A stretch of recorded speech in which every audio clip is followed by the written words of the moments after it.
आज आप लोगों से 3 ऐसे आइडियाज़ शेयर कर रही हूँ जिससे आप प्याज का सलाद रेडी कर सकते हो, ठीक है। जो इंग्रेडिएंट्स आप लोग को ने डालने हैं ना, तो वो मैं स्क्रीन पे आप लोग को शो करवा रही हूँ, ठीक है।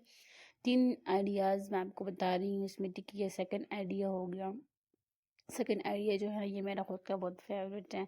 चाट मसाला हो गया, red chilli, lemon juice, chaat masala, ठीक है। ये सब जो है ना, तो ये तो आप लोग के पास घर में अवेलेबल होती है, सारी चीज़ें आप लोगों ने डाल लेनी है, ठीक है।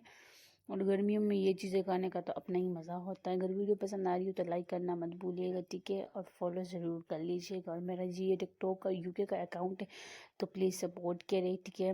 वीडियो को ज़रूर लाइक करें। ये थर्ड आईडी मैं आपसे शेयर कर रही हूँ, ठीक है। ये चीज़ें भी आसानी से घर में अवेलेबल होती हैं।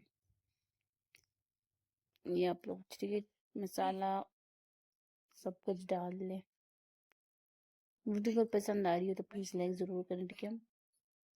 Thank you.